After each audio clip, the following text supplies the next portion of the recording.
I think the place to start is by introducing a concept called the demographic transition. The demographic transition is the shift from high mortality and high fertility to low mortality and low fertility that inevitably accompanies development and modernization. It's a transition that China's gone through and that much of the rest of the emerging world is going through now. The transition ordinarily begins with a decline, sometimes a precipitous decline, in infant and child mortality. This happened in China starting in the 1960s. You have a precipitous decline in infant and child mortality. It triggers rapid population growth. Then with a lag, people realize that they no longer need to have 5, 6, or 7 children in order to achieve their targeted family size, and the birth rate falls. That happened in China as well, beginning in the 1970s. It's happened in most parts of the emerging world. In China, it was given an extra push, of course, by the one-child policy. So as the demographic transition unfolds, it becomes a spur to development. First of all, you have fewer children, and you don't yet have an increase in the elderly population. So you get a large surge in the midlife share of the population. The share of China's population in the traditional working years, 20 to 64, has increased from 45% to 65% since the mid-1970s. That alone pushes up per capita income. You have more producers relative to dependent consumers, as it were. But there are also a series of knock-on effects. You have fewer children to take care of, you free up adult time, and especially the time of women for participation in the market economy. You have more of the population aging into their 30s and 40s. You can get a big increase in savings. And finally, declining family size together with rising life expectancy greatly increases incentives to invest in human capital, in the quality of children and hence of the future workforce rather than in the quantity. So rising life expectancy is both a cause and a consequence of development. In Russia, where since the fall of the Soviet Union, male life expectancy has collapsed, investment in human capital has collapsed as well. In China, rising life expectancy is pushing investment in human capital in the opposite direction, upward. On the positive side, you have two big drivers. First, there's the increasing sophistication of medical care in China as the government brings its investment in the healthcare sector up to developed world levels. Secondly, there's the continued ongoing migration from rural to urban China. There are big disparities in life expectancy across China today. On average, life expectancy at birth for men and women combined is 75.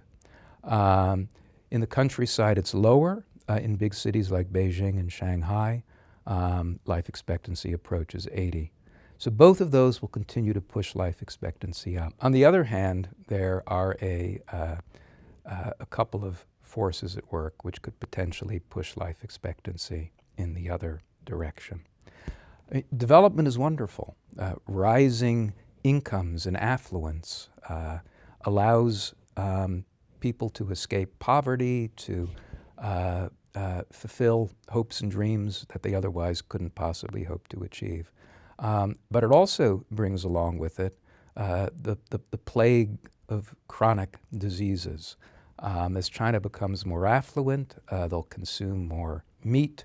As China becomes more affluent, the population will consume more processed carbohydrates. The United States, leading the way in the developed world, the developed world is now suffering from a growing obesity epidemic with the attendant associated health problems of diabetes, hypertension, etc. That may be in China's future as well. Then there is a second factor, and that's that the generation in midlife now, some people call them in late midlife, the generation in their 50s and 60s, the so-called Red Guard generation, has a particularly poor health profile relative both to older and younger adults. This is the generation that was sent out to the countryside to be re-educated during the Cultural Revolution. According to some indicators, their health profile is significantly worse than either their seniors or their juniors. There's an analogous problem in the United States. In the United States, the rates of rates of disability among the elderly have been declining for decades. But some demographers predict that that will be reduced as boomers begin to cross the threshold into old age. Boomers led the way on obesity, they led the way on substance abuse, and they're taking all of those habits with them into their so-called golden years. So we could potentially see a countervailing force on the basic drivers increasing life expectancy in China as the Red Guard generation retires.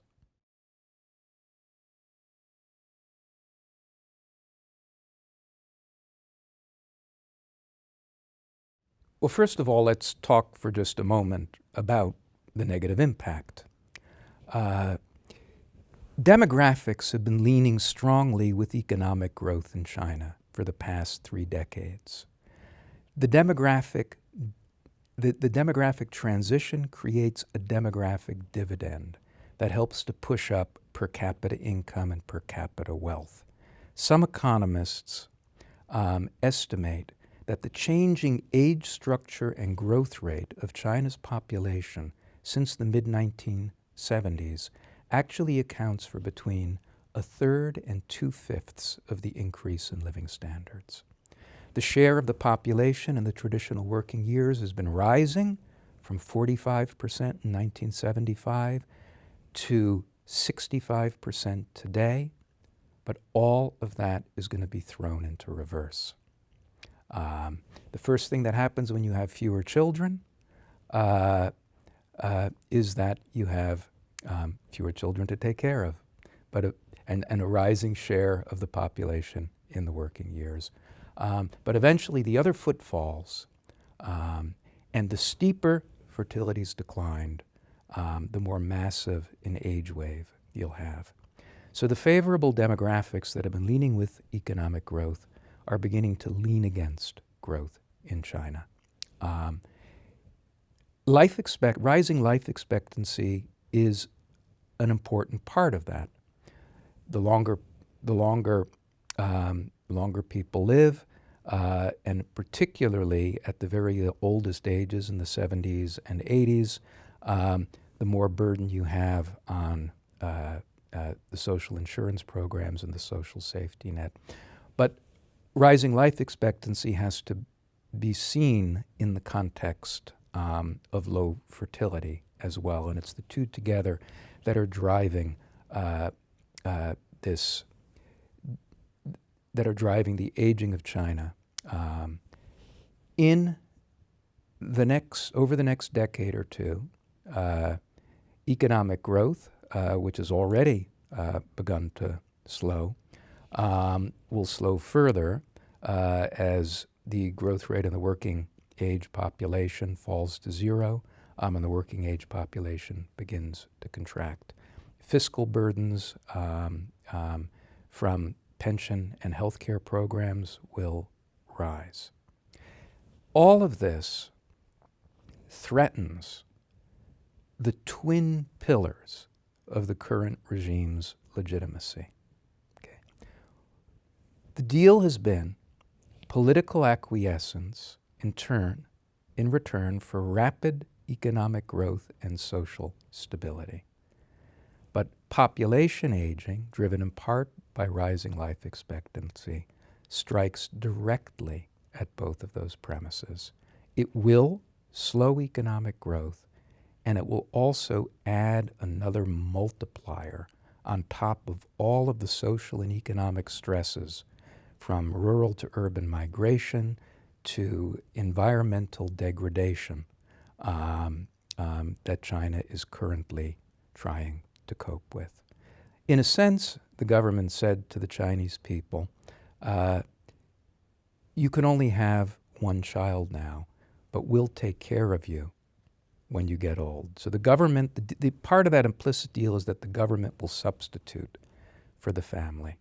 And a survey I recently did in China shows that, unlike in other East Asian countries, in most other East Asian countries, there is an overwhelming expectation of government support for older people and for retirees. So the government needs to come through on that, and it's aware, completely aware of the magnitude of the challenge, which is why, or one of the reasons why, it has been moving so rapidly to expand the pension system and to shore up the social safety net. If it doesn't, it will find itself facing a future of increasing social unrest.